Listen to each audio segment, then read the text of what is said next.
What's up, guys? Welcome back to another episode of Under 1,000 Pod. This is a podcast where we bring on other animal enthusiasts, hobbyists, and breeders. It is a great way for me to network within the community, meet new people. I've met so many new friends doing this.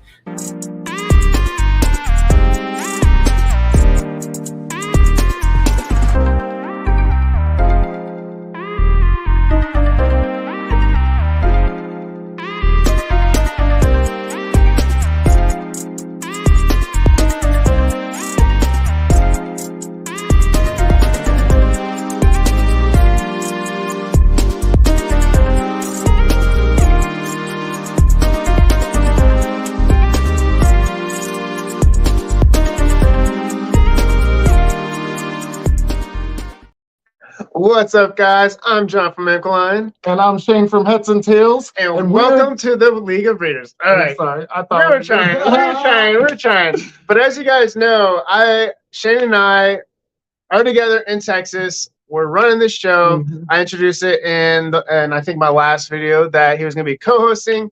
But yeah, so this is really awesome. We got a big old green screen. We're trying to get it to work. We're having some technical difficulties, so that's all right. But let's say what's up to everybody in the chat, and then we'll bring Gershon on. Actually, you know what? No, let's bring Gershon on right now, guys, because all right. And I present to you. Oh wait, he's got it. See, we're figuring it out. Hello, everyone. So thank you so much, Gershon, for coming out. I appreciate you. I've been watching you as long as I can remember, man. I think you've been there ever since I started doing ball pythons, and so it's been really awesome to see your journey, to see you grow. You got your Under 1,000 pod and podcast, and it's really awesome to see what you're doing. So. Tell us a little bit about yourself. Who are you? Where are you from? The basics, Gotcha. So I'm originally from LA, moved to Arizona when I was 14. Then I moved to Wisconsin, 15, and been there ever since. Been in Wisconsin, Madison ever since then. I got into reptiles pretty young. In LA, had an iguana. Had turtles. Didn't get snakes until I moved out the house because my mom was like, hey, you can have any animal long as it has legs. So once I got out the house, I got my first snakes, fell in love with ball pythons, and just we're doing research, crazy, learning about them, learning how to breed them and all this stuff. And one went to 15 real quick, and that's where that addiction just started, collecting ball pythons, breeding ball pythons. And then I slowly expanded out into the community on YouTube, Facebook, Instagram, networking with people, growing my brand and meeting more people. So I mainly breed ball pythons. One day I would like to breed green tree pythons and maybe emerald tree boas. But right now I'm trying to focus on the ball pythons and get that set to where that can fund green tree or emerald tree boas down the road. That's the plan. But like you said, I also do YouTube. I have my Under 1,000 pod that comes on every Friday at 6 p.m. Central Standard Time. I also do regular videos during the week on Thursdays at 6 p.m. showing you all the breeding I got going on, the journey of breeding ball pythons. But then I also do another series I call Next Up, where I bring on people just starting their YouTube channel and try to get them in front of other people, interview them a little bit, let people get to know about them, and hopefully they go over there and subscribe them. Just my way of trying to help people start their YouTube. It's very hard when you first start that YouTube. You're not sure if people are going to watch. So this is just a little boost to trying to push them out there a little better. I feel it helps the community as we continue to grow and get bigger and get more awareness to reptiles and how many people do have reptiles, and try to make it more mainstream. So it's a lot harder for them to take away the animals we love. So that's my part I do in that. Awesome, Gershon. Thank you for sharing that. Real quick, because I always forget this, man. I always forget to say what's up to everybody. I always do. All right. It's going all the way to the top. Well, actually, that's not even the top, but thank you so much, Holly. Oh, what's up, Holly? Shane gets to claim first. Yeah. Tammy, what's going on? Thank you so much for coming out. Holly from Texoma Exotics, thank you so much. Appreciate you. Got Ken from LMK Reptiles. What's up, dude? What up, kid? Keys Constrictors up in here. What's going on, Keys? We got TJ from Rippin' Reptiles. Thank you so much, TJ. If I miss anybody, I do apologize. There's like a lot of comments already. Oh, let's see. Got Kara Shea. Thank you so much, Kara. Frank from Locked and Loaded. What's good? All right. Am I missing anybody? Gold Coast Exotics. What's going on? I was just about to say that. You got Tammy in there, too. Yeah. Did I miss Tammy? No way. Mm-hmm. Oh, no. Tammy. I'm so sorry. I'm so sorry. Kent just came in, too. Yeah. And, yep, Stan is in here as well. Thank you, Stan. Oh, Vibin. What up, Vibin? I know I've been seeing Vibin kind of go around to everyone's pages as well, so thanks so much for coming in. And got Kent from Craft Brew. What's up, good, dude? All right. And for everybody in the chat, feel free to drop your links. Like, we want to be able to follow you. Want everybody to be able to be connected with each other.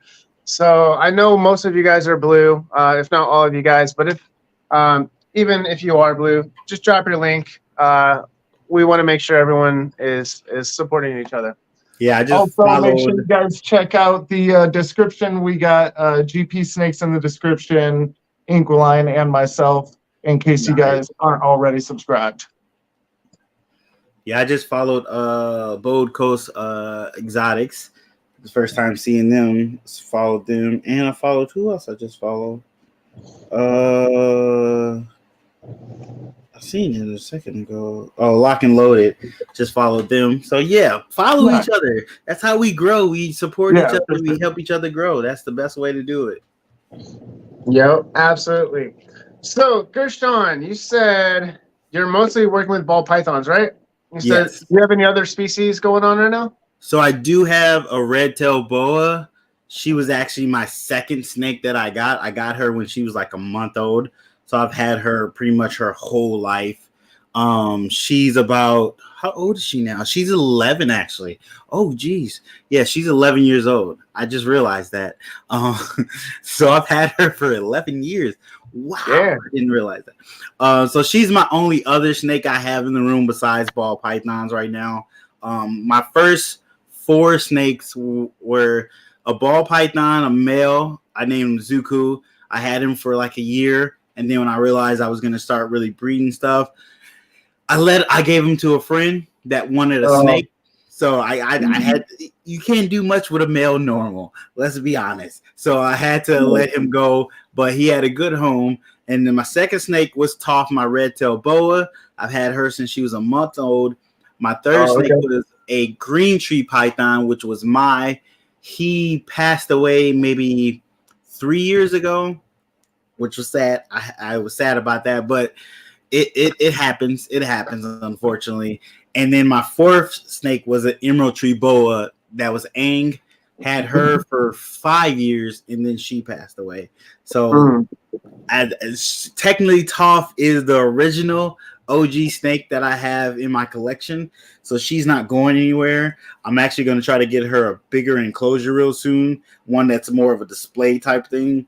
I went for more of easier to clean than actual display type cage for her. I got her a plastic tub, real big one of those Christmas tubs. It's a lot easier to clean. It's easier to keep warm and keep her humidity in that. So that's why I went with that. But now that she is pretty set in her ways, she's pretty good. I think I'm gonna get her to display something that show her off a little bit. Something a little nicer because she's not getting any bigger, so she's not gonna outgrow it. So that's the goal. Right. Yeah, right. Okay. So it sounds like you've been keeping reptiles for a while now. When did you first start? So the first reptile I got was like when I want to say 11, I got a iguana from my neighbor. So my neighbor had, I think it was pretty much a full adult iguana. It was a female, but the female hated other men. So human men, other animal men, she didn't like any men. And I was the only, technically I was a boy at the time, male that she would let hold her and be around. Huh. And then my neighbor was like, I'm going to be letting her go. I don't want to keep her anymore. So I ended up taking her, and her name was Star. I had Star for another 4 to 5 years before she passed away. And then I had no reptiles for at least until I turned, till I turned like 27, and I got back into snakes. Yeah. Okay. Oh, how old are you now, if you don't mind me asking? I'm just curious. 37. So technically it was 26. So yeah, it's been 11 years. Yeah. Jeez. Man. Were you like one of those kids that was like outside all the time? Like, yes. Collecting animals and all that stuff. Yes. Right. I was outside collecting lizards, frogs, trying to trap chipmunks. I was outside. I was outside in nature. Definitely. Oh man. For sure. So you had mentioned that you had moved around 15 from LA to Wisconsin. How do you relate the differences in LA to Wisconsin? Because I know, but it's kind of hard just because when I was in LA, it was more of my childhood. When I came to Wisconsin, I was more of a teenager. So there's a lot of stuff I didn't get to do in LA as a teenager, so I couldn't compare that to it. But I can compare the amount of people around. LA, it just felt like there was so many people around. It felt so big, but that's also because I was a kid too, so everything felt big. But Wisconsin, the biggest thing was the cold, was the snow. Like I had to get used to snow. That was a whole different shock in itself right there. Sure. I'm not a fan of cold weather. Well, I wasn't a fan of cold weather at the time. I'm okay with it now because when it snows, I make money. So it's a whole different relationship now. But yeah, it was a big change. I had to learn different ways people talked. Like LA, Wisconsin, two different dialogues, how people say stuff. I had to say, what was it? Was it soda? I would say soda. They would say pop here. So yeah. All right. Did they get you on saying the bubbler? No, they didn't get me to say the bubbler. They didn't do that. Like I was like, no, I'm not calling a water fountain a bubbler. They call a water fountain a bubbler in Wisconsin. It's weird. I think I might have heard. That's funny. The biggest thing, Wisconsin is awesome. The biggest thing I noticed is when I would say sunflower seeds. I would say pollen seeds, and they were like, no, they're sunflower seeds. I was like, no, they're just pollen seeds. And they're like, there's no thing called pollen seeds. So that was kind of weird for a long time. And the word bogus, I didn't hear that word until I came to Wisconsin. What?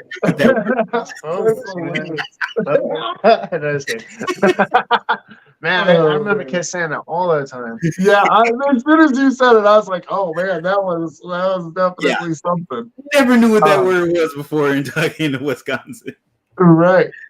So, you do go to the Wisconsin Dells?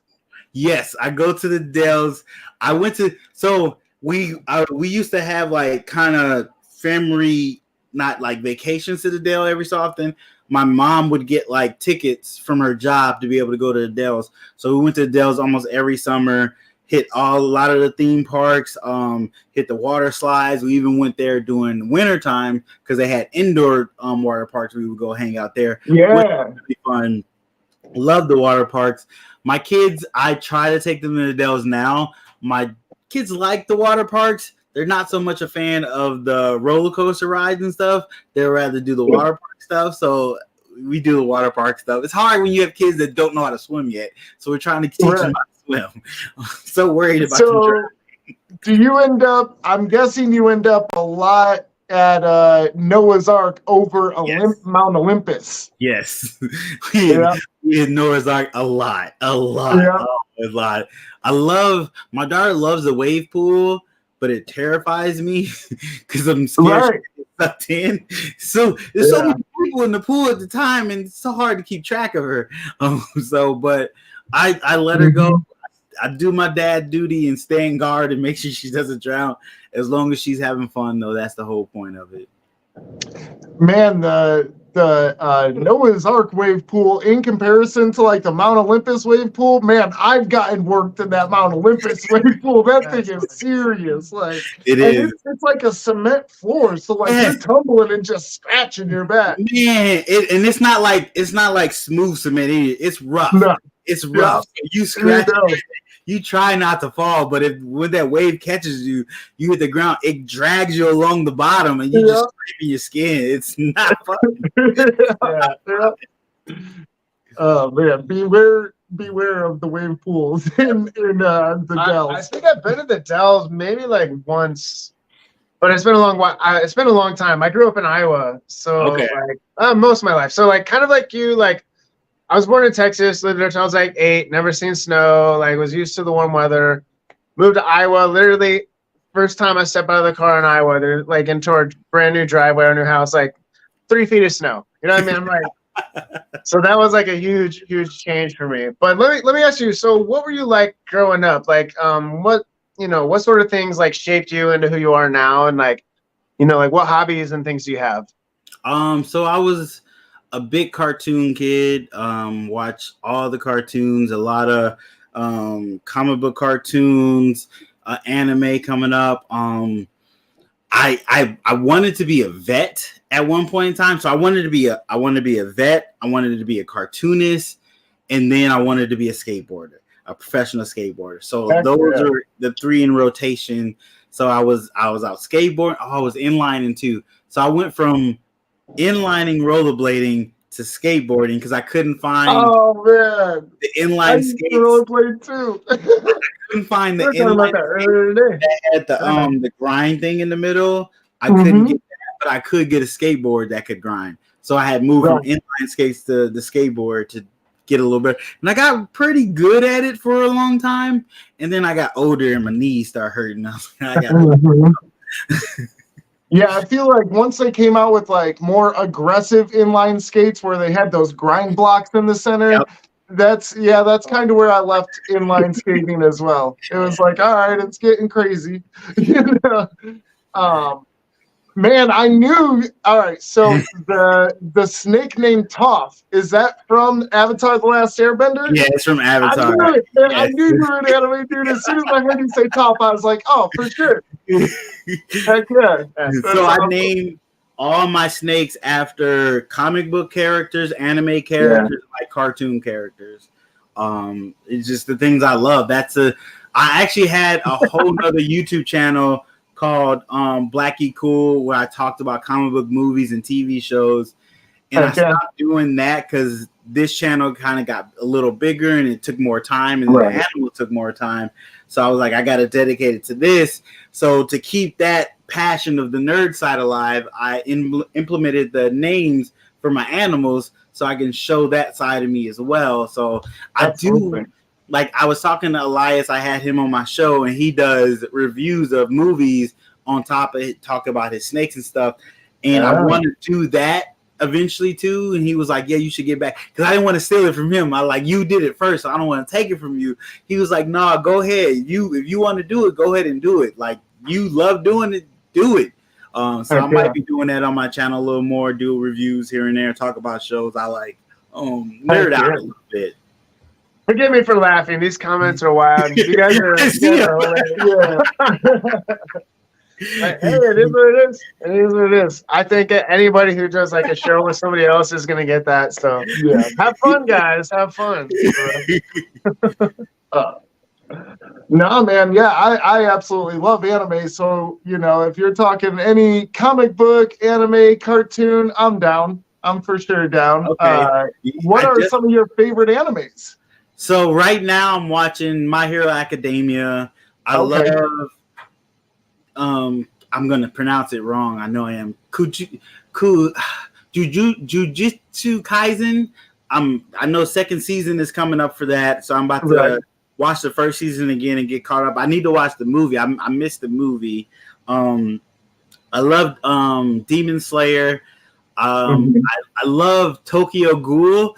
I wish it would have kept going. I understand they kind of it was really good. It got weird in that third season, but it was really good show. But of course, I love Dragon Ball. I'm not a One Piece fan. I tried. I'm not a pirate person. Like I know there's so many people that love One Piece. I just can't get it. All right. It's all right. It's funny because I got my lady watching Hunter x Hunter. Okay. So, well, she's not getting into One Piece, that's for sure. There's like 900 episodes or something like that. Exactly. There's a lot of filler in those episodes. Come on, man. Let's not do that. I already got. Absolutely. I'm full on filler from Dragon Ball and Naruto. I can't do it no more. Yeah. I can't do that. What about Bleach? I watched Bleach. I was with Bleach. Good point of time, and then I kind of let it go. It just got too much for me. I feel like after I want to say it was like the first or the second season, I was like, all right, I got the gist of it. It's a decent show. I'm trying to get into newer anime stuff. Yeah. I'm always on TikTok and I'll find something. Somebody has an anime show they show a clip of. I'm like, okay, that's cool. Let me put that in my queue to watch that later. So in between anime and then Marvel shows and Marvel movies and the DC shows, trying to watch all that. Right now I'm watching Last of Us. I gotta watch that last episode. I gotta watch the season finale. I'm super excited. Death Note is good. It's a good thriller. It's really good. I don't think it's as top tier as people make it seem to be. It's good. Don't get me wrong. It's good. Bro, everything that they do, he's just like, oh, I know he's going to see me move this pen. And if I move this pen, then he'll know who I am. If I must move it this way. Like everything is just like so in depth in their mind. And I don't know. It did. It's a weird thought process anime, which I understand. You need those. It's like you need the superhero animes or the slice of life animes. You need those different categories for people, and I totally understand that. I'm also watching, what is it? Attack on Titan. I gotta watch that last one too. I got my wife started watching it when it first came out, and she was into it for a little while. She made it halfway through season 1, and then she was like, you know what? I think this is your thing. You go ahead. When it comes to anime, like, I'm lost. Like, I'm enjoying the conversation, but it's something I really need to get into. Like, it's cool. I like it. I just don't know where to even start. You know what I mean? Man. So where do I start? He asked me this too. I was like, it's hard. What how many years you got? What do you like? It's taking me like 10 years to watch like two. So what regular TV shows do you watch? Oh, good one. Well, man, I do like a lot of like modern day superhero stuff. That's what we were kind of talking about last night. Well, every anime is superhero. Yeah, stuff. okay, to an extent. Fine. I would definitely check out My Hero Academia. That's all right. pretty good. It's easy to kind of understand the world and understand how the world works. Yeah. But they actually have progressions in the characters. Like you see the characters evolve over time. They learn stuff and become better people or even worse people. But you see them change. They don't stay that same type of person throughout the whole thing. That's good, and it's not a lot of filler in that one. There's a little filler here and there, but not a lot. You honestly, the best way people can get into anime is think about what you already are watching, regular TV shows, and then look for animes that are in that kind of category. That's basically the best way to do it, because so you're not trying to change your whole mindset of what anime is supposed to be. Anime is just regular TV shows, just animated. Right. That's what people don't realize. Yeah, I was trying to tell somebody, I was like, man, some anime, you'll be crying. Exactly. It hits you in the feelings sometimes, man. Yeah. You get attached to the characters and like, oh, it's like a TV show, honestly. It's just like every TV show. They have animes that are like This Is Us. They have emotional animes like that. But most people think of the the kind of over-sexualized animes. Those are that's hentai. Yeah, that's true. I think a lot of that. Bigger, that is where anime kind of got its start and kind of popularized in that. But they do have sweet animes where there is a story where you follow a character and you get real connected to that character and you see the things they have to go through, and it's a real touching story. So don't put it all in one box. There's many different types of anime. Right. Absolutely. All right, so I got the real questions. I got 2 real questions coming up. One is DC or Marvel? Oh man.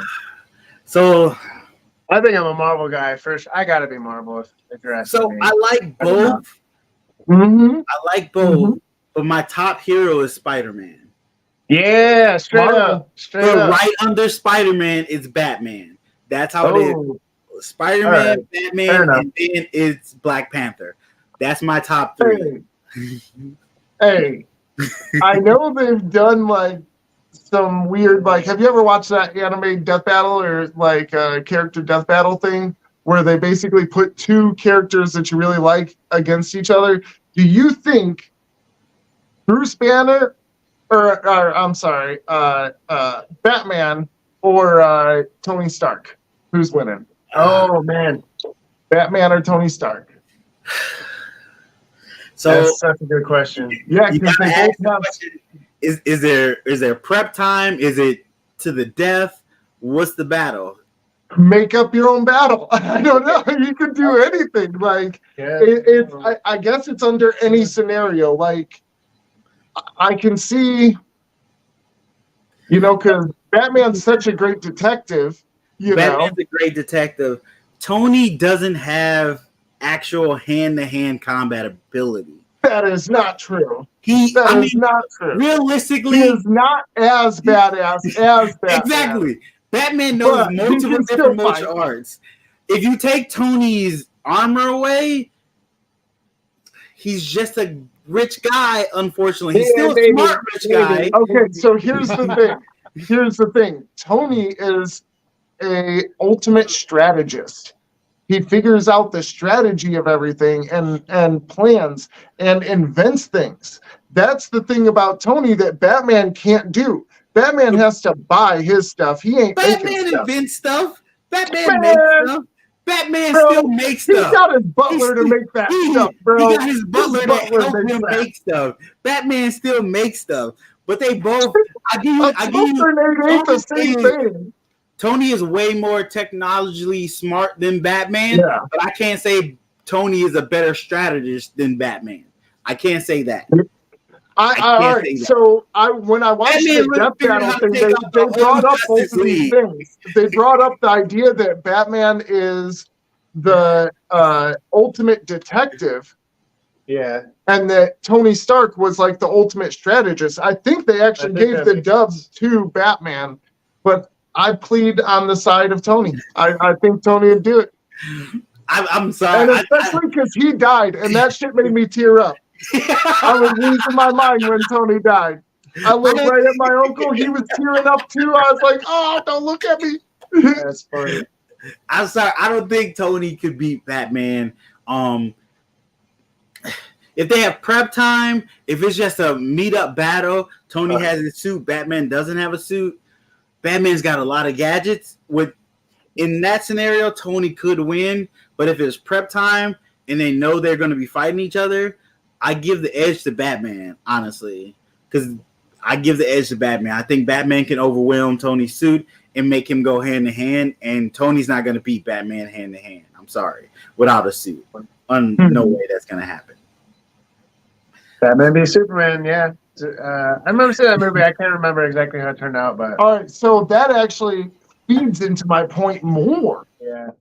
Because Batman has a huge physical disadvantage from Superman, but he was able to get the tech to beat Superman's ass. So having a better strategist or better tech is always, it could go the other way, is what I'm saying. Like I think that Tony's tech is so high on another level, and the fact that he can improvise and build stuff basically on the go. Like, I don't know, he has a bunch of crazy suits just lined up all them things be flying right to him. So what if you blow up one? He's got like 100. True. I mean, it really comes down to if The it's situation. no gadgets or with gadgets. Right. Like I give Tony a lot more props if he has his gadgets, if he has his suits. If he doesn't have his suits, his win ability goes down drastically. Let's say both of them at their very best. Who's winning? Ooh, at their very best. So Batman with his Superman fighting suit, and Iron Man with his liquid nano thing that can change into anything he wants. But didn't it get like punched out in one movie or something? Well, so he can like, make it for the battle. Like we're going with the best. I think Iron Man. That's a good. Iron Man messed up Thanos pretty good. I think Batman wished Iron Man was the one making his technology. That's what yeah, that's for sure.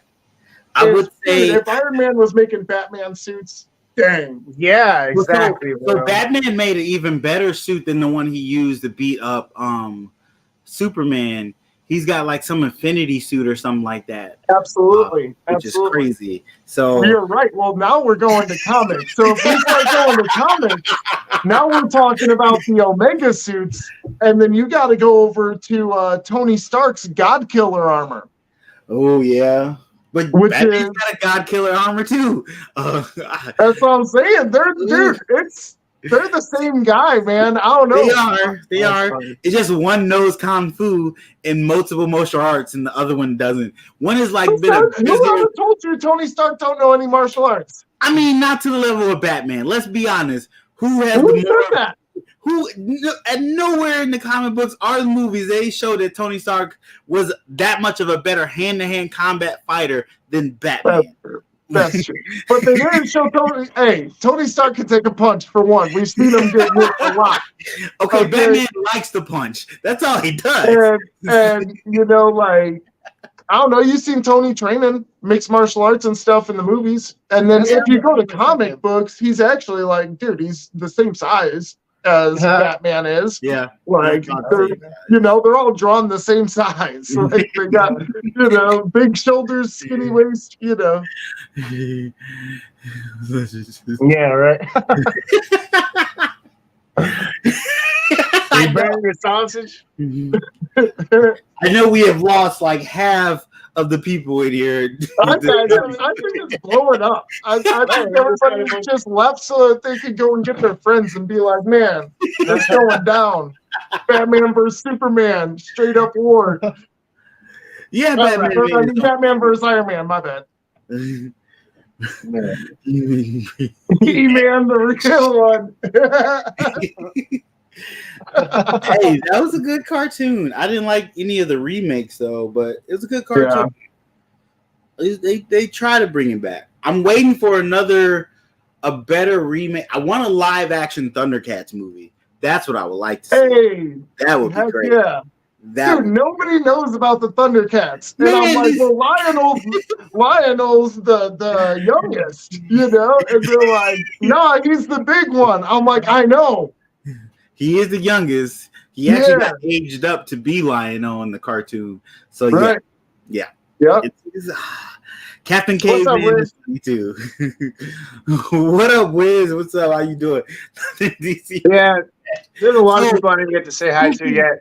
So. Speaking of DC, did you see the Flash trailer? No. Okay, you got to go watch the Flash trailer.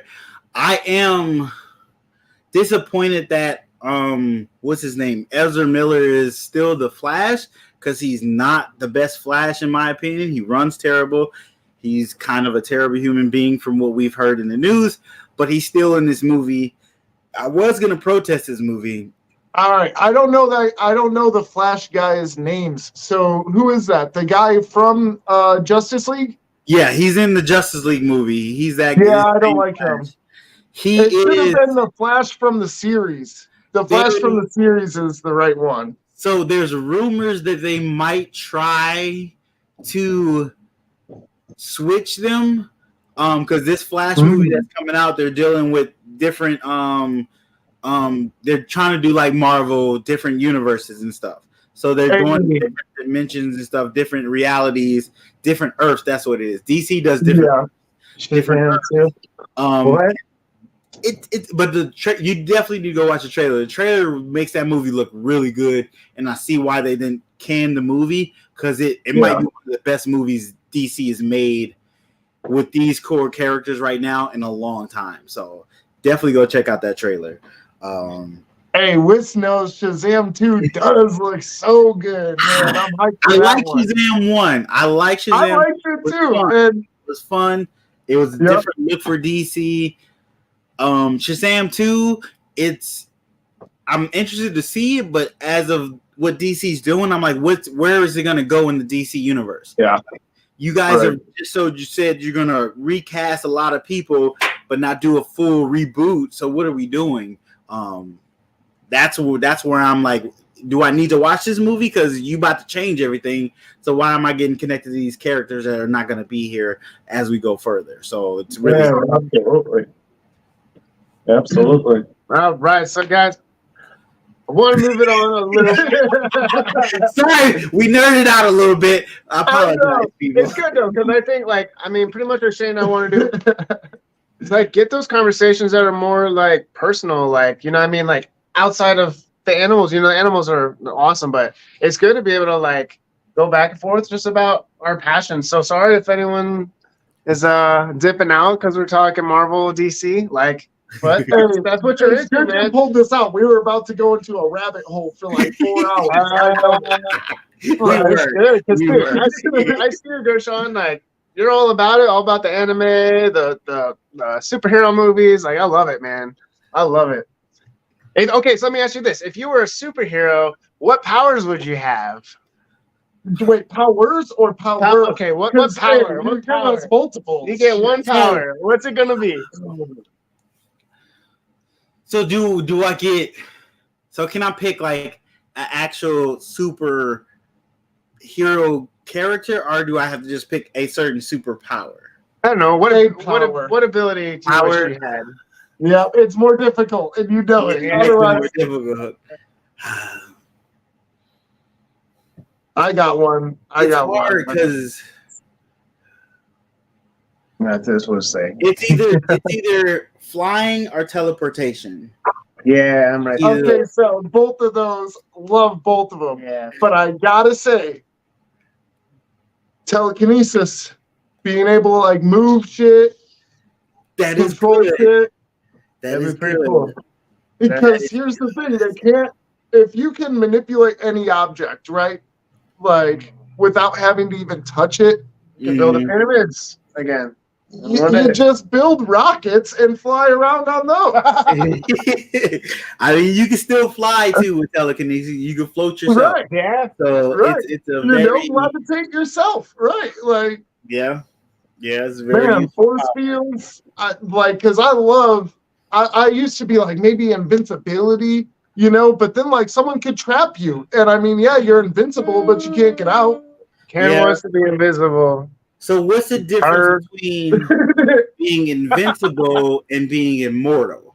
Because if you're invincible, you still can die of old age, correct? Right. Well, I don't know. Die see, invincible, COVID. Or immortal. No. But immortal... do you still get old and just be really, really old forever, or do you stay a certain right age? That's what I was thinking. I was like, I bet you'd still age.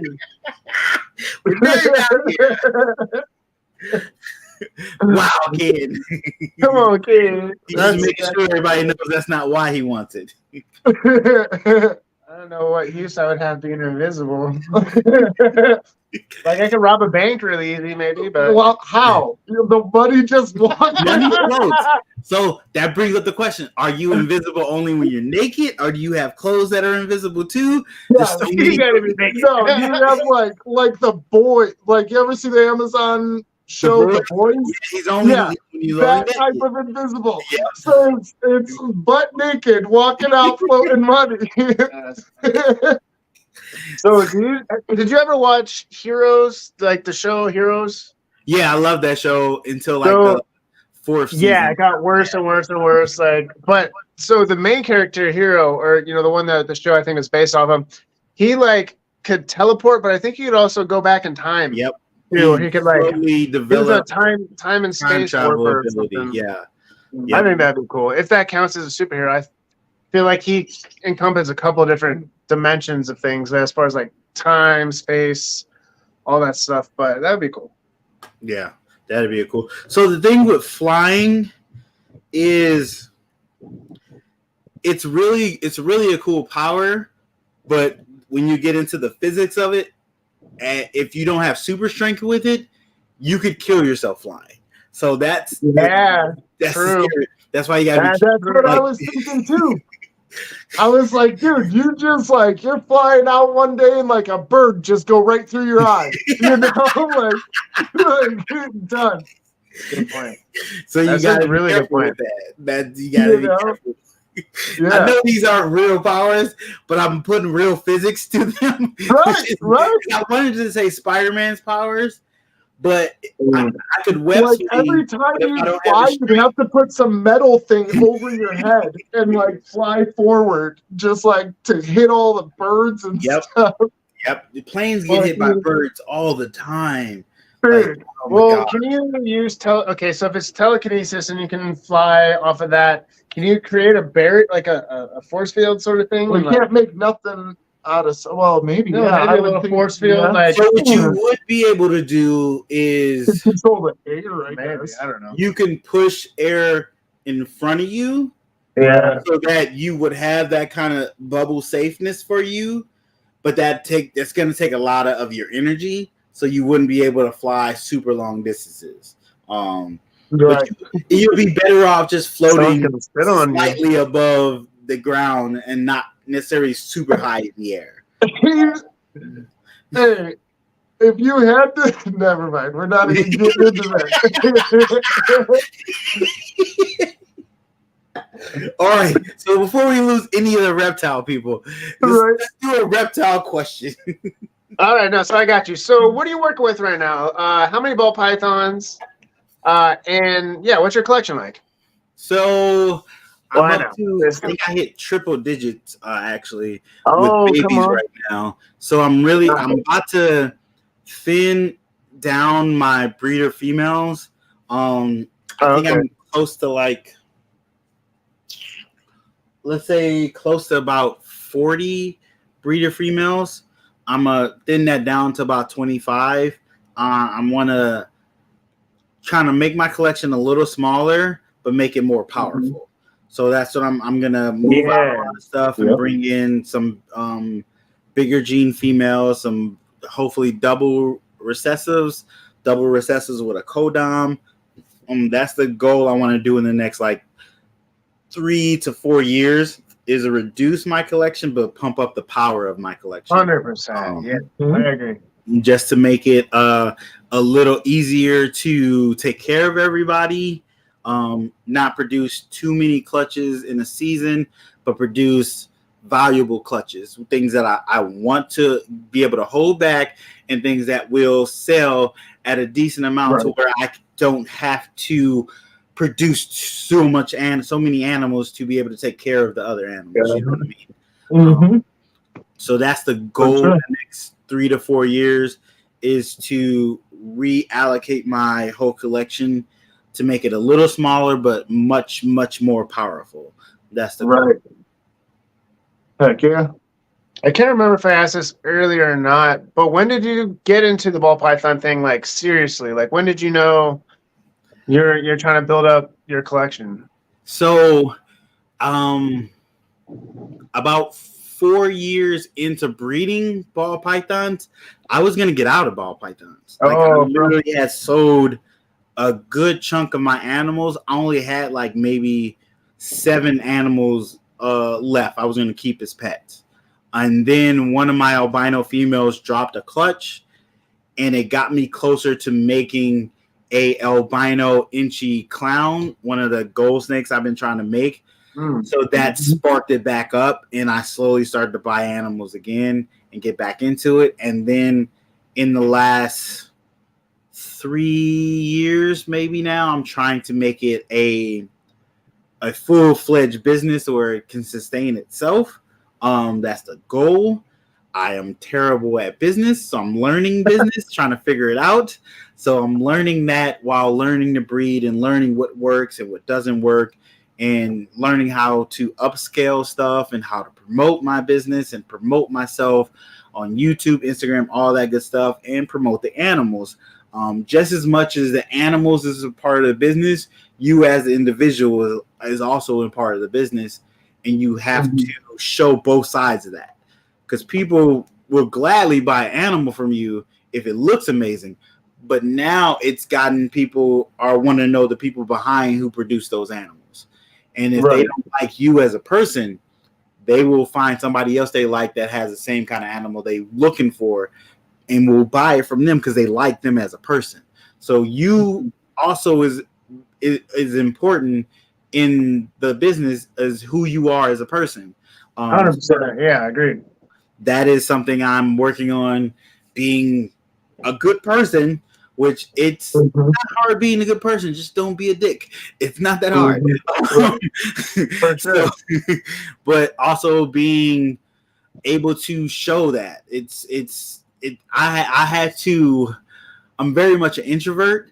That's why I like so much comic book stuff, because I can do it in my house, not around other people. I'm working on being more outgoing, like going to shows, talking to people at shows.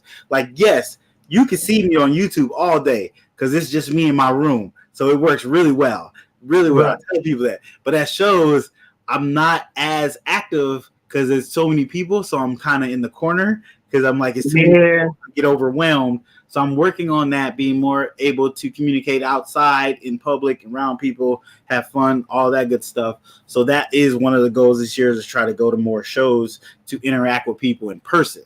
That is 100%. Have you filmed any shows? No, I'm working on that too. I feel weird recording myself outside. So that is, I gotta say, that one really messed with me. Whenever I start recording myself at shows and I'm walking in like, hey, what's up? And it's everyone's staring at you. Yeah. And you're like, I'm just here to or you gotta get this.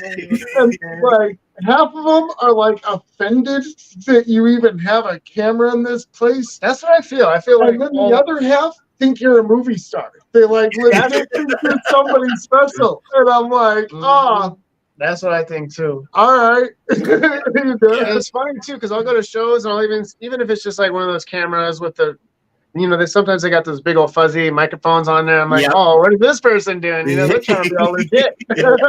But it's cool. Like I feel, I do want to record shows as well, but I feel like awkward, because either you're like lugging up around a bunch of equipment or just like filming everything, they're like, I'm, Inquiline, blah, blah, blah, at this table, look, blah, just being all hyped up about it. But, it's fun. The shows like you are like a way for me to get out of my comfort zone and like try to meet people. But every time I go, I like maybe talk to two people, at the tables. I'm like, all right, I'm done. Yeah. So the person that really got me to talk to people is Reggie from Reggie's Urban Show. Like I seen him at one, like first time I went to Tinley, I seen him there. He was like, what's up? We hung out for a bit. And he was like, all right, let's go around, talk to people. And I was like, ooh, let's slow down. I'm not talk to people. I just talk to you. We good right here. He was like, no, you need to talk to people. You need to talk to people. You need to take pictures of people so people can see that you were here. And you asking for a picture starts a conversation with people. And it makes it a lot less weird after a while. When you do it a couple more times, you get more used to and comfortable with it. Speaking of which, Tinley is this week.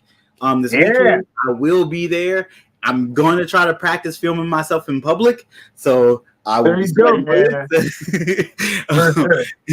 So I definitely will be trying to do that. But if you're at Tinley, definitely come up, say hi to me, get a pic, hang out, chat a little bit. Even if I'm in the corner, like I'm trying to get away from people. Just give me 2 seconds and then come up and say hi. I just need a breather.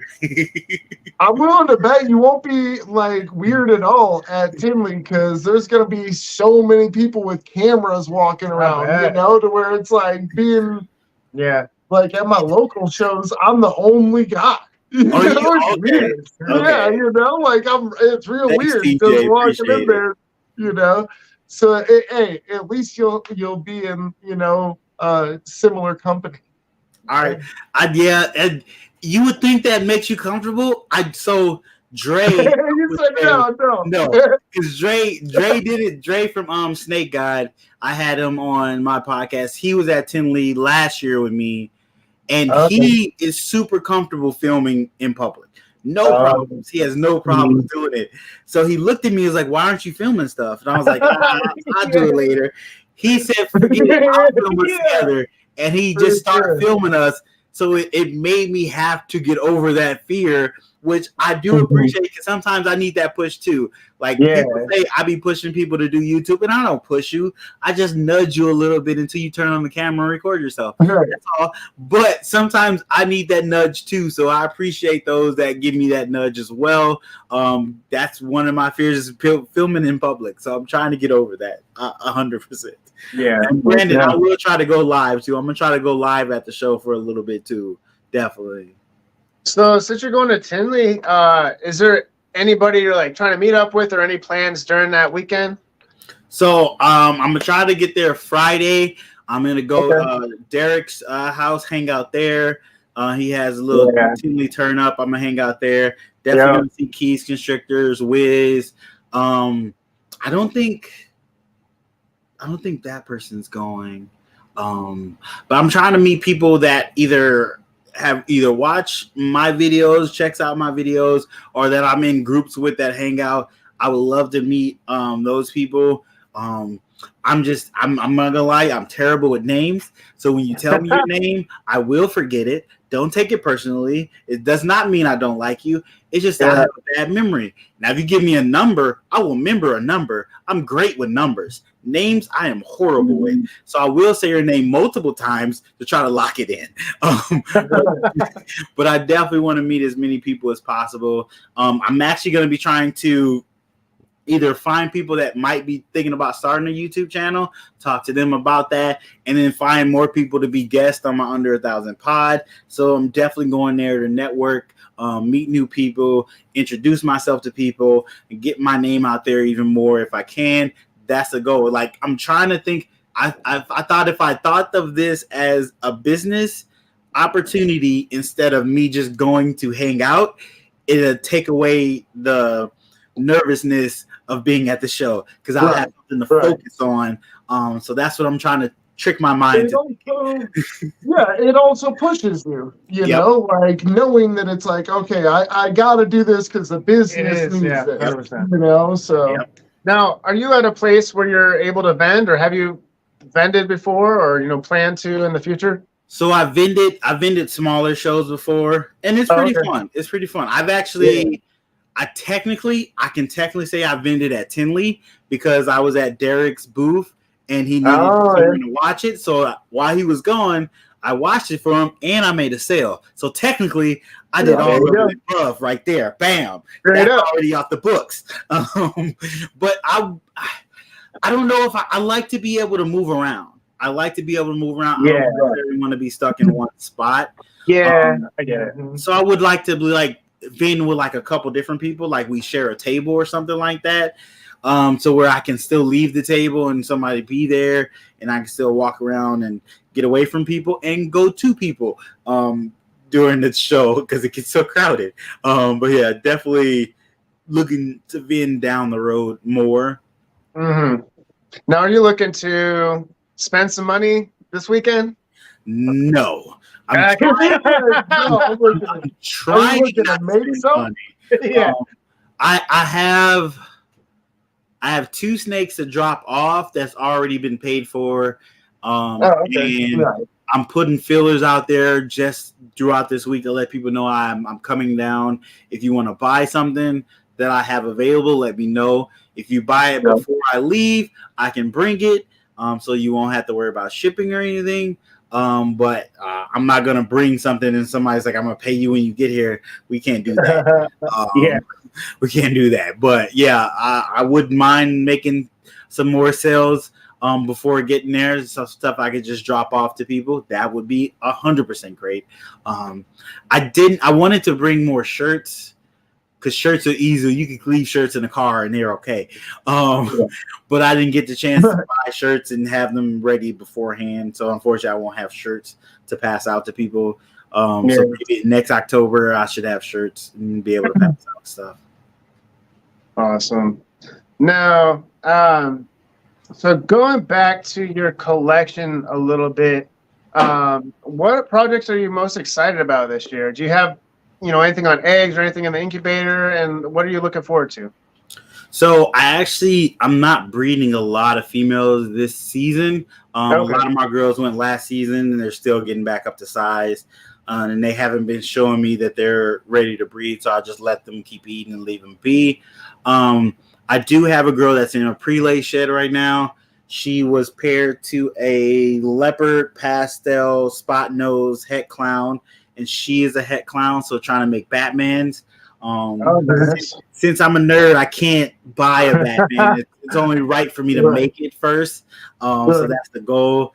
I'm also pairing my pied yellow belly het clown to an albino G-stripe, trying to make triple hets there, working on triple hets, possibly quadruple hets there if that het clown passes on.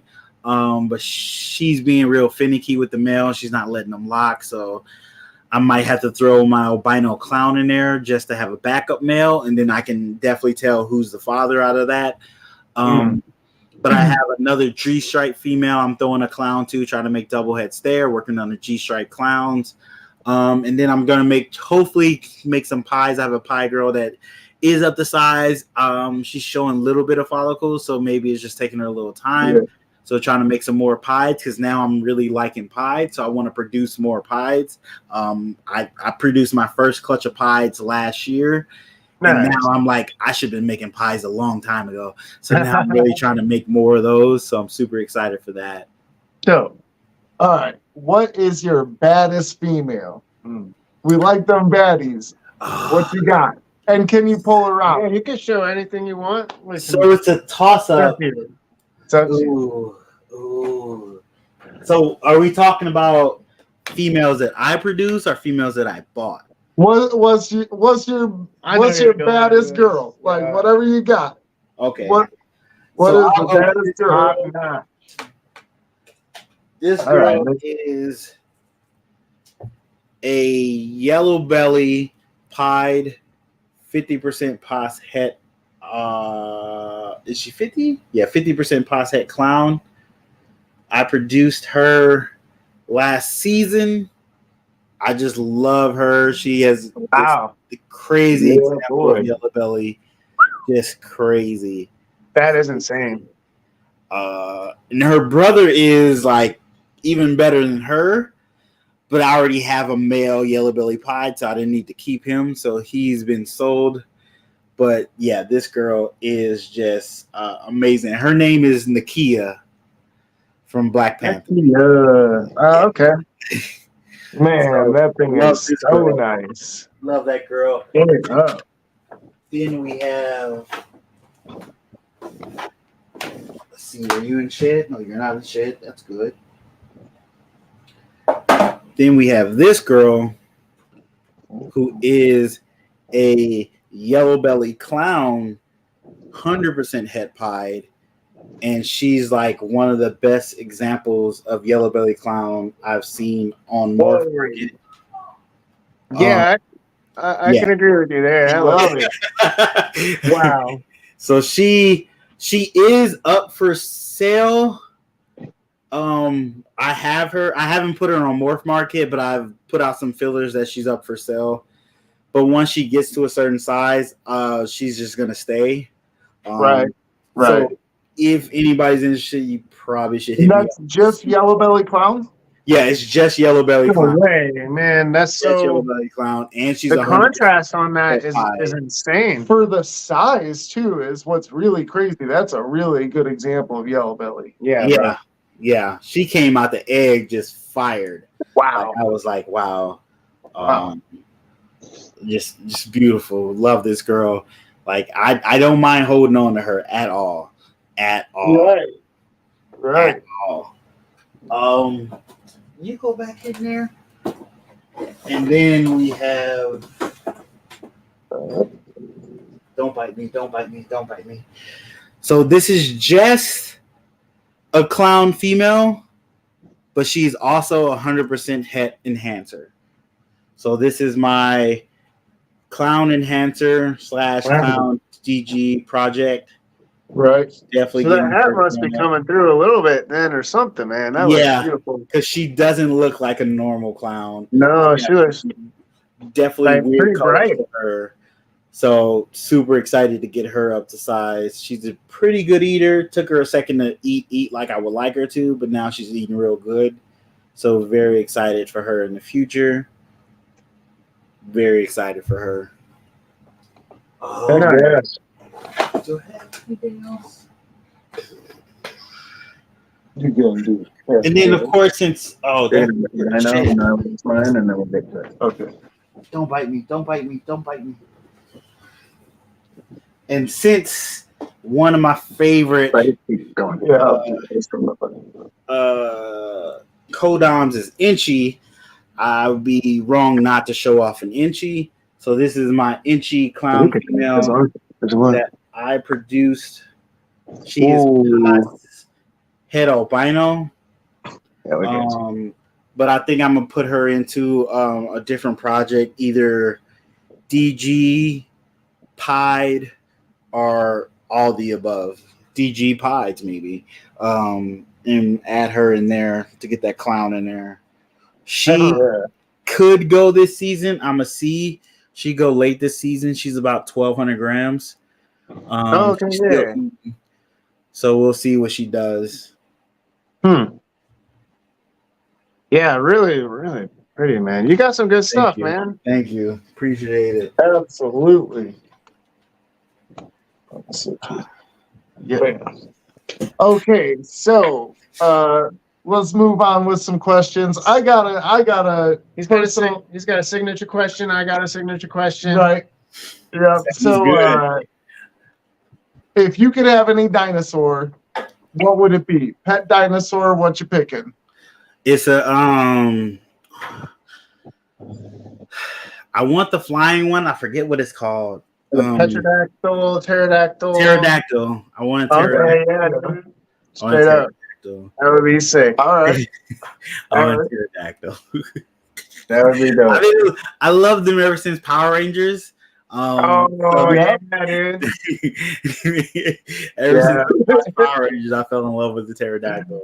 So what's yours, man? Mine a brontosaurus. Brontosaurus? Yeah. Okay. Man, mine's like. So I kind of have two that I think would be cool.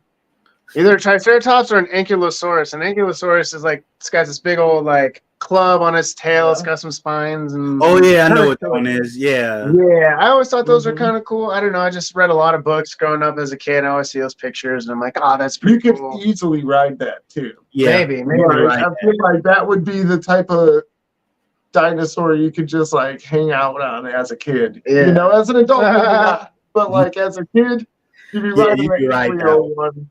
As an adult, you need a Triceratops. Yeah. All right. So, Gershon, next question for you is, if you could hybridize any two animals in the world just for fun, just to see what it would be, what would you hybridize? Crossing any two animals in the world.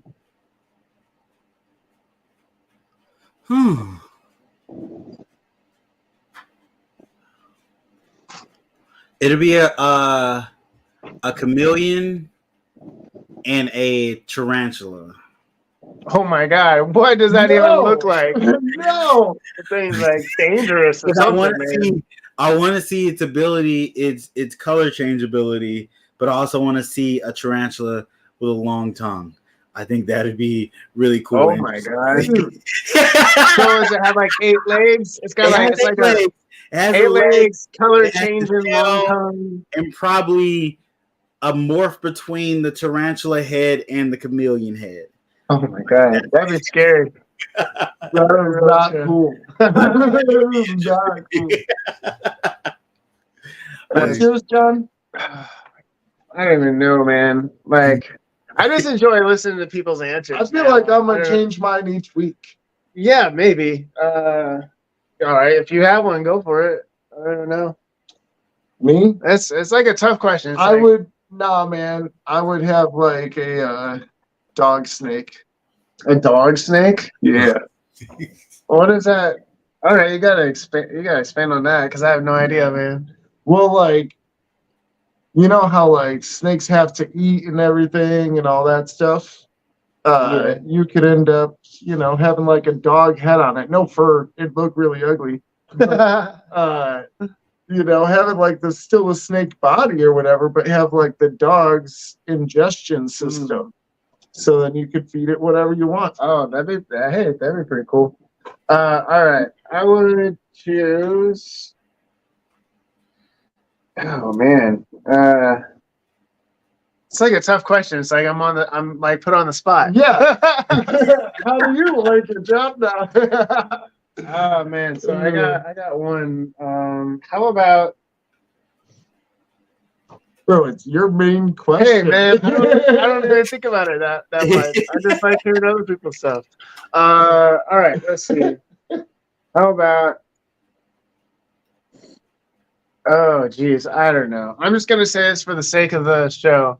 How about octopus? Oh no, I got one. Okay, how about like an octopus and like a reticulated python or something?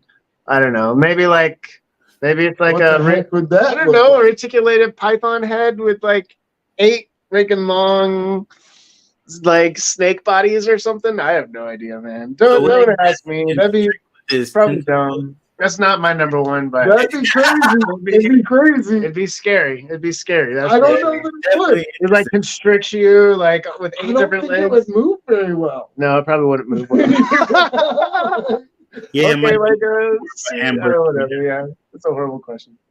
Oh, that's funny. Whatever. All right. Yeah, that was a horrible. I see. I don't even think about my own answers. I don't know. Like, no, I've heard some really good. I think someone. I don't know. Like a couple weeks ago, I can't remember if it was in the chat. I thought it was pretty interesting. Was like a chameleon, like panther or something. Or no, what was it? I can't remember. It was like a chameleon and like a black panther or something. It's like, I don't know. I thought that'd be kind of scary. Whoever said that, whatever. But all right. So it says a cross between a cobra and an eagle. That'd be nice. Cobra and an eagle. Yeah. Oh my god. Sorry. Go ahead and get up in it. Yeah. No. That or a flying elephant or what? Elephant buffalo. Yeah. I'm just like reading the. Look at it. Fly. All right. So moving on. So Gershon, this is a bit that I call pass or gas. I've been trying to do it every week with my guests. Kind of what I do is I'll show you some slides of some animals. Most of them this time are actually snakes. So you just say whether you're passing on it or whether it's gas and maybe it's something that you want in your collection or maybe you just think it's really cool and So first up we have I can't even read that. We have a cow from calico reticulated python. Yeah, see, I don't know too much about reticulated pythons, but yeah, that would be cool to have, though. Yeah, right. Yeah. So are you into gas? I get gas to keep it.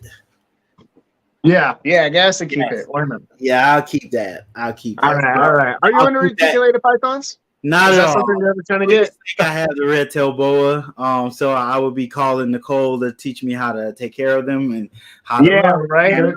So yeah, but we would definitely take that. That's a beautiful animal.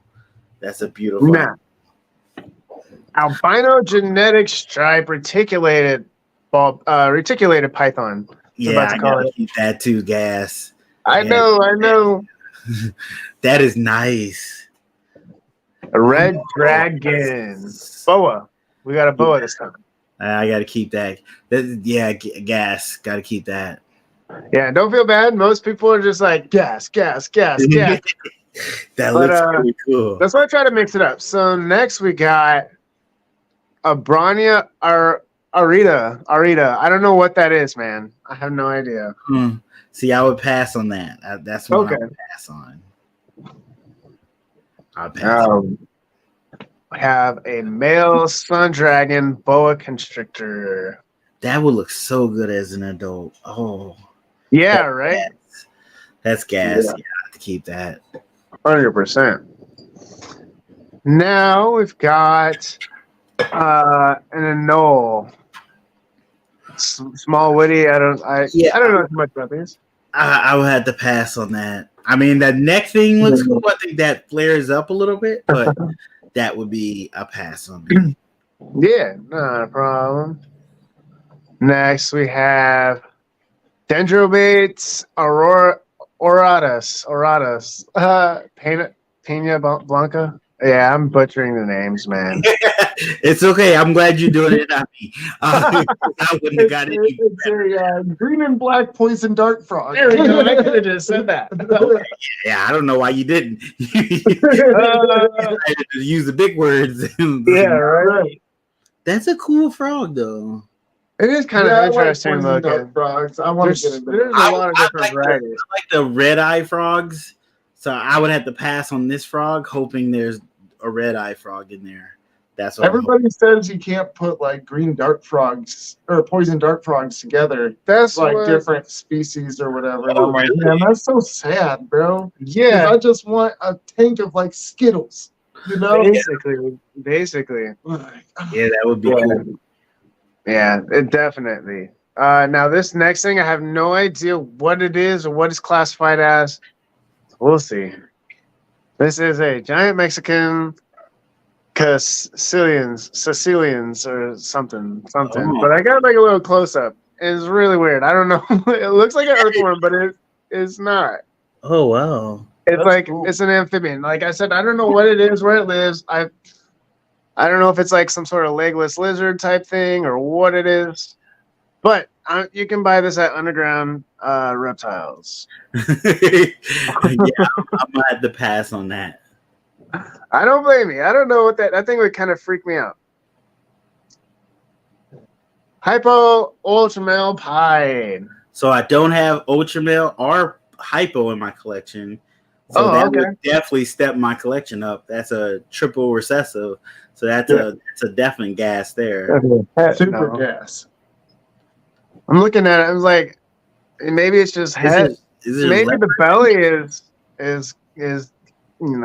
white or something. Yeah, where's the pied? I'm not seeing the pied on it. Yeah, no, that's what I'm saying. I think they mislabeled it. But that's why that's a pied pattern, I believe. Yeah, so it might be. I bet you. It's a low white pied. I think so because I'm looking maybe like along the back, like where's that little lump? I see like maybe a little bit of white. But that thing is killer, I think. Yeah. Ooh, Pastel Inchy Desert Ghost Clown. It's got Inchy in it for one already right there. It's great. So that's definitely a gas. Yeah, because that would go great with my projects. Yes. Oh my god, that thing is like out of this world. So bright. Ooh, Fire Redhead Clown. Yeah, that's a gas. That's a gas. I need redhead. Yeah, I don't know too much about redhead yet. Like, I see things here and there, but it's definitely something I'd probably be interested in adding. I think it's gonna make oranges pop more too. So I'm really thinking that's gonna be cool. Was that last one with acid, bro? The last one was acid, and I'm definitely. I was like, confusion. Yeah. That's no confusion. Clown. And it's head exanthic. Okay. Yeah, that thing is nice. Yeah, it's great. Are you working with acid or confusion? Or not yet. Okay. I don't have acid, confusion, exanthic, stranger. I had exanthic, but my boy passed away. So I'm waiting until I get a double recessive exanthic. So I'm gonna get an exanthic with something else on it. That's the way it go down. That's how I feel I should go down eventually. But yeah, I would like to work with like Stranger Confusion or Acid down the road. One of the three. If they're not all the same, I'm still on the fence. I'm waiting till everybody figure it out. I'm not getting into the debate. I'm gonna let everybody else do the debate, and once they figure it out, I'm like, all right, good to know that they're separate. Yeah, 100%. All right, next up, Super Chocolate Clown. This is one of my favorites. I'm not gonna lie. This is one of my favorites. That is so nice. Yep. Yeah, this makes me really want to get into chocolate, so I can make some Super Chocolate Clowns, and like, I don't know what else I would do with that. I feel like it's almost perfect the way it is. Yeah, that's super nice. And maybe if you added some acid or something, but then it would just break it up a lot, probably. But yeah, I would want to add pie to that. Ooh, yeah. How 100%. That melts into it, yeah. That's gas. Gas on that. That's some straight gas. Pastel Enchi Super Gravel Pos Super Enchi Clown. So I'm more of a asphalt fan than a gravel fan. Okay. I like the super asphalt. I like that more than a super gravel, but that is a beautiful animal. It's very much a beautiful animal, and it could be super inchy too. It looks like coral or I don't know. Yeah, it looks like something. It's really interesting. So wait, it says it's pastel inchy. Yeah, the kind of gravel, pos inchy. Pos super inchy. Pos super inchy. Pos super inchy, and then just it's clown. Yeah, right. And sometimes the way they word them is kind of weird. Yeah. So I might have to. I'll gas. I can use that to make some stuff to get me some super asphalts. Oh, but that is pretty. That is pretty. Nice. Now we have a pastel leopard confusion clown het pie. That's gas all day. Yeah, I gotta make this harder. Hold on, pulling this up. I gotta pull up some dogs from the Humane Society. They've got names, bro. So I've been be like, come on, you gotta keep it. Yeah, right. So I've been thinking about for this is maybe getting a wheel where it spins and then it'll land on just whether some good stuff, bad stuff. Yeah. In between, because I make it too easy. It's oh yeah. The thing put is, in some pastels and you gotta gain your gas. Everything right. I was thinking that too. Was the thing is just a pastel. With just a pastel. Yeah. How Canova's been doing stuff. He's taken genes that people thought were done and not relevant anymore and made them relevant. So it's not so much the gene, it's what you put into that gene and your preference of that gene and your creativity with that gene too. So you can make cinnamons that people. I'm not the biggest fan of cinnamon. Let's just put that out there. But you can take cinnamons and make them into something spectacular with the right combination and the right creativity you have to make that combination. So it's really hard to be like, no, I'm not going to touch that gene or I'm not going to touch this gene. I'm only not touching certain genes because I'm not trying to be overloaded with animals. So when you're trying to keep it small, you have to be creative and really pick the genes you want and try to get the best example of the genes you want because you only have a finite amount of space. But if you're Canova, you don't have that kind of space and you can just go crazy. Yeah, it's crazy. All right, we got a couple left. What does that say? Fire, Yellow Belly, GHI, Spot Nose, Clown, Possible Red Stripe. That GHI. It's Canova again. It's Canova. So I will pass on this one because I'm trying to go away from Yellow Belly. Yeah. I'm trying to expand all my Yellow Belly into asphalt. So that's the goal. I'm going to reduce my Yellow Belly, but add up and push everything over to asphalt. That's the one I want to work with. Right. That might change in another 2 months. We never know. Somebody might make something that's spectacular. I think it's another Canova one. Oh wait, did I already do that one? Was that the one I just had? Oh no, red stripe, yellow belly. That's not there. Yeah, that's. There's a cool. It's hard because it's got that that G stripe possibly. There's not a lot of clown desert ghost G stripes out there, so that's a project you want to get into. We got that yellow belly, but it's got that red stripe though. The gene I don't have. Hey yo, Elias, you ain't gotta have the money for these. You just gotta like it. I'm gonna have to say gas on that. TJ, I just saw that comment.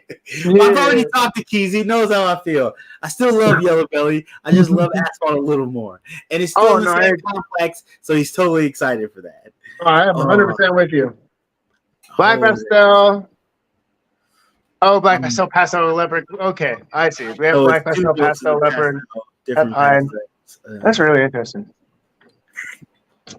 Yeah, I had to pass on that. Yeah, I'm passing. All right, we're passing, guys. Super orange green, yellow belly, high. Gas, even with the yellow belly in there, gas. Yeah, I'm taking that for sure. Yeah, that thing is so clean. Look at those saddles. Those saddles are so clean, just clean. So that's gonna be a great breeder, male or female. It's gonna be great. All right, I got two more. Phantom, Super Pastel, Fire Enchi, yellow belly. Oof. It's a lot of genes. It is. It really kind of is. It's a lot of genes. You could put that to a recessive, double heads, triple heads with a right recessive, and already get those codoms in there. It's hard to pass. See, I'm thinking towards the future. I'm thinking towards that's the way to do it. You got to. Let's say gas. Yeah, let's say gas. Heck yeah. Last one. We just got a hybrid. I think it's was a it looks like a carpet. Yeah, carpet ball python. I'm not the biggest fan of carpets, so I'll probably say pass on that. Still looks interesting. Looks interesting. Just not for me. Now, how do you feel about hybrids? Or like, would you ever work with them? Do you think like the industry is going to start leaning towards any of those combinations? So at one point, I thought the industry was, because hybrids have been out for a while, and their popularity were big for a second, and then it just kind of disappeared. So I don't think the industry is moving towards them. I won't say I'm not a fan. I think some of them look really cool, but in the long run, how is the health of that animal is the real issue for me. That's what I'm worried about. And you don't see a lot of old hybrids. Like I haven't seen a lot of old ones on any like social medias or people showing them in videos per se. And they could be I just not seen those videos. That's possible. But that's where my thought process is, how is that animal's health being that hybrid? Like if it's healthy and they live just as long as their counterparts would, okay, go for it, no problem. But if it's shortened their lifespan, maybe that's not the best option for us to do. So that's just how I think about it. For sure. Well, Gershon, thank you so much for playing Pastor Gas. I do have some more questions for you. So you're doing podcasting, and I feel like you're doing it like pretty big. Like you're bringing on new people every week, you know, especially like the new breeders. You're getting people kind of to like get into podcasting more than maybe they're already doing, or like, you know, highlighting what they're doing. So tell me about your podcasting journey. So it honestly started, I was trying to figure out a way to make more content throughout the week. I was putting out one video a week. I was thinking about a way to put out more content, but still be consistent. A piece of content that wasn't hard to necessarily produce. And then that's when I learned you could do lives on YouTube. And I was like, okay, let's try that out. I was very hesitant at first. It took me like maybe 4 to 5 months to actually do the first episode. Like I had been talking about it for a while. Because it's live. I was worried about being live. I was worried about talking to people live. I was worried about messing that up. Like I got in my head about it a lot. Like it's live, so you can mess up. You can say the wrong thing. Yep. Feel weird. And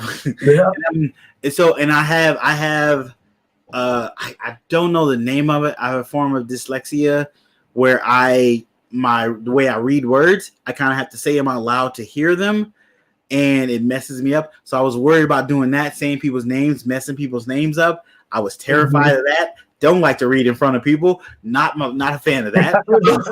So that was another thing I was worried about. But those are all my inconsistencies. My what's the word? Insecurities. Those are my insecurities stopping me, and all that human fear stopping me from doing something that could open up my world a little more, open up my brand, or open up me to other people. So after I stopped worried about all the terrible things that could happen and start thinking about maybe the positive things that could come from it, I finally did my first one. I had a real good friend on, Rashad from 212 Exotics, had him on the first episode. And of course it went terribly wrong at times. I got kicked off. My internet stopped, and I got kicked off my own live. So Rashad was there by himself, but he did a great job doing it by himself until I could get back on. But I realized how much fun it was. Like, yes, terrifying. I was sweating bullets. Name it, I was just terrified that first one. And I'm still nervous every live I do. That doesn't go away. It just kind of, you deal with it. You deal with it. You just get used to it. Exactly. You're used to dealing with it. I'll say like 30 minutes before my show, I like go into frantic mode. And I'm like, what is I've seen it. Oh yeah, it's so funny because like I used to go through that as well. Yeah. Like nowadays I'm just like, yeah, well, here we go, and hit the button. You know, I'm just like, well, if it works, it works. Yeah, I try not to tell people like you never get used to doing lives. You just get you just adjust quicker once you start the live. That's how I phrase it to people, because I'm always nervous every time. Usually you can see me being nervous in the first like 10 to 15 seconds of the live. And then I get comfortable again, and I'm like, oh, I do this. What am I doing? I know how to talk in front of people now, well, at least in front of the camera. Yeah. I can do this. So, yeah, that's how I started. And then it just slowly started to evolve as it went on. I went from 3 questions to 6 questions to getting sponsors for the show, to doing tip of the week, to adding other stuff to it. It's just, it slowly starts to evolve and grow in itself, but you also have to take the time to figure out how to keep people involved in it. Like, that's the one thing I love about the lives and the live aspect of the podcast is the interactiveness with people. Like, you get questions right on the fly. You get to see how people feel about stuff right at that moment, which is one of the reasons why I'm hesitant to do pre-recorded ones, even though I would like to have some Fridays off, go hang out with the wife, hang out with the kids. So I am throwing a couple more pre-recorded shows in throughout the year, just so I can have some days off here and there. It is like, it's hard to beat live. Live is a whole nother animal. It's a whole nother type of interaction. And when you can have people in the chat interacting, helping you with the comments, helping you with the questions, and giving you different perspectives in that moment of talking to your guest or interviewing your guest, it makes it that much better sometimes too. And it's an experience. It's an experience, and it makes people want to be there for that experience, which is lovely. But it is nerve-wracking because technical things happen, mics don't work, cameras go on the fritz. So that's part of the nature of that beast too. So you have to be able to adjust to that, and adjust to when your guest might not be able to make it or has to leave early. So you have to do the show by yourself. And as they say, the show still must go on. So I've had lives where I've done it by myself because my guests had to have something come on and they couldn't make it or they couldn't be there. So you do the show. So it's a love-hate relationship sometimes with it. So now, in what ways, from your first podcast to now, in what ways have you evolved, or have you evolved like in certain areas? You know what I mean? Have you, developed any, better skills or certain strengths? So I think I've gotten really good at making people feel comfortable, making people being able to forget about being on the live and it's just me and you talking. And they get to the point where they're so relaxed, they forget that this is streamed and that we're just talking and having a conversation. Right. You can slowly see their real personality start to emerge because they're not so worried about what they're going to say and they just start having fun. And then you can see the passion when we talk about reptiles or talk about whichever animal they're really involved with and really passionate about. You can see the love for that animal or those animals in their conversation. And I love those moments because you can almost always pinpoint those moments when you watch a live, when you can see someone go from, oh my God, I'm on a show. Oh my God, I'm on a show. Oh, and then it's all, oh, I'm just talking to Gershon. Hey, Gershon, we're just talking. Right. And it's sometimes it's hard to catch, but when you catch those moments, it's beautiful. It's beautiful. Yeah. So I love that. And I think I have that ability to let people get opened up and get comfortable and forget that we're doing a show and just having a conversation with each other. I think I have that ability. I think I've slowly developed that ability because in the beginning I did not have that. I was just throwing out questions and waiting for answers. Exactly. Yeah, for sure.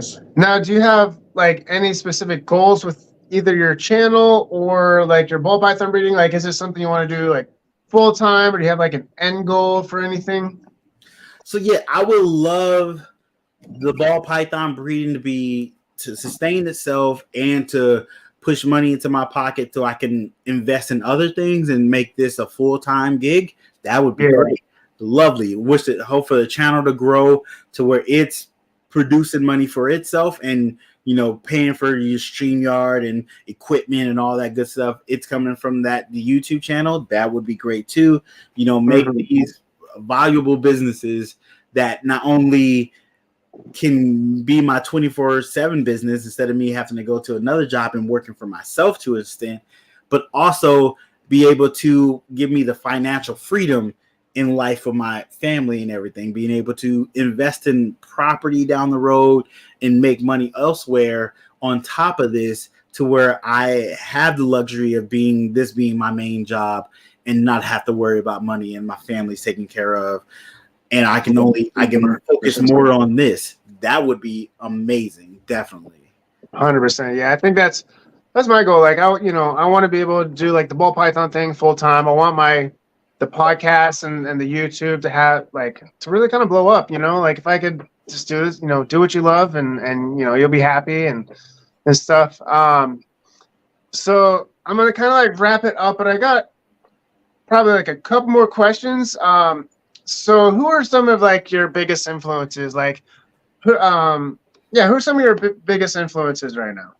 So right now, right now, I love what Keys is doing. Keys is bringing a lot of people to YouTube and a lot of people to being on YouTube. I love what they're doing with Hair Down Fridays. You have so much fun. You have so much diverse people coming on, different people talking about stuff, giving out educational stuff, and just having fun, showing that we are just people. Like we make mistakes and we have fun, we say stupid stuff, but we all here to communicate and grow together. So I love that. I love what they're doing over there. Like video wise, there's a couple of people I watch that do really cool edits and stuff. Yeah, who's that? Like Brian does really good edits. Oh my gosh, yeah. Cusco does really good edits. I work on my edits a little bit. I'm getting better at it. I don't have as much time to dedicate to it as I would like to learn more and throw little cool things in there. So I'm trying to do that.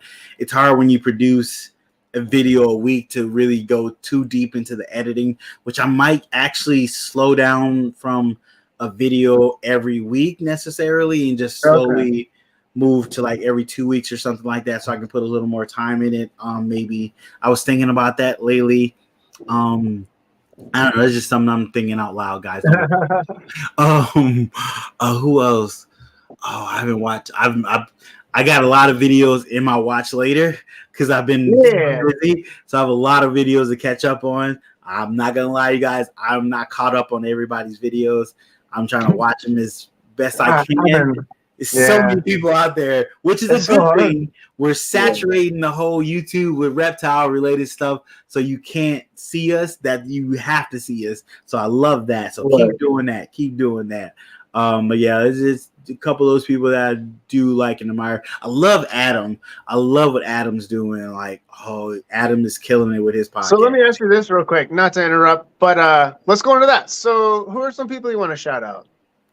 The usual suspects. Shout out to them. Appreciate it. Keys Constrictors, Spicy, I'm gonna forget, Dragon Soul, Craft Brew.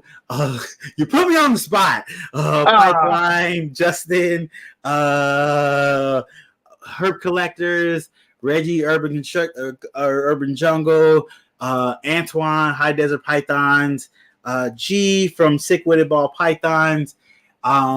Dre, Snake God, Nicole, Lady Tiz Exotics. I know I talk to somebody every day and they're gonna be mad I didn't say their name. Rashad, I already said your name. 212. Jermaine, Maine's Morph Exotics, Main Morph Creation. Sorry, my bad. Keisha, Splash Pack, she got some killer stuff. She got killer stuff, and she don't be showing it a lot. Splash Pack, you need to hit me up too. We're trying to get you on the show. There's so many people. There's so many people. If I miss your name, so I'm gonna be on a podcast tomorrow, which I forgot I booked it. I didn't realize I booked yours too. I didn't realize I booked it in March. Where I'm going to be working nights. So I'm be sleepy on a lot of these podcasts. So don't mind my tiredness. I'm working weird hours right now. But I'm going to be on a podcast tomorrow at 7 p.m. Central Standard Time. I'm blanking on the name. It's Clover's Reptiles. They started a podcast. Speaking of which, you said like I kind of help people start their podcast. I didn't even think about this, but Mike from Herb Collectors let me know. He was like, you do realize you are solely kind of a part of starting at least 6 different podcasts so far now. I believe it. So I was like, I didn't even think of it that way. And I was like, oh yeah, you're right. I did kind of push people to do YouTube, and now they're doing podcasts after doing mine or after being on one of my next up. They got comfortable and was like, I like this. I'm doing this. So I appreciate I'm doing that for the community. As long as we keep getting out there, love that. But yeah, that's all I can think of right now. All right. So last question is, what message would you like to leave with everybody watching this? Don't let fear stop you from doing something. Fear is very powerful for us human beings. It is sometimes survival for us. It keeps us alive, but sometimes it also stops us from being great. So don't let that fear stop you from trying to do something new that you want to do, something that you aren't sure you can do. You never know until you try. So give it that try. If you fail, hey, that's a lesson you learn. Take that and get better. Don't let that be that last stop for you either. If you fail at something, that just means you need to work a little harder at it, or you need to go at a different route at it. But that doesn't mean you can't still be successful in it. Straight up. I tell my kid. Straight up. Well, Gershon, I just want to say thank you so much for your time. You've been amazing. I believe we can find you GPSnakes everything, right? Yeah, just put GPSnakes in Google and you'll find me. Straight up. Well, it's been a pleasure. I really appreciate you coming on. It's been an amazing time, and I wish you all the best with your podcast, with your breeding, and just everything you're doing. I hope that you have a good time at Tinley this weekend. Be safe, getting in there and everything. Yep. But just stick around. I'm gonna play the video, and then we'll be backstage for like a minute or two, and I'll let you get to work. Thanks for having me. Greatly appreciate being on the show. Had so much fun. Great time, guys. Appreciate it. Thank you so much, Gershon.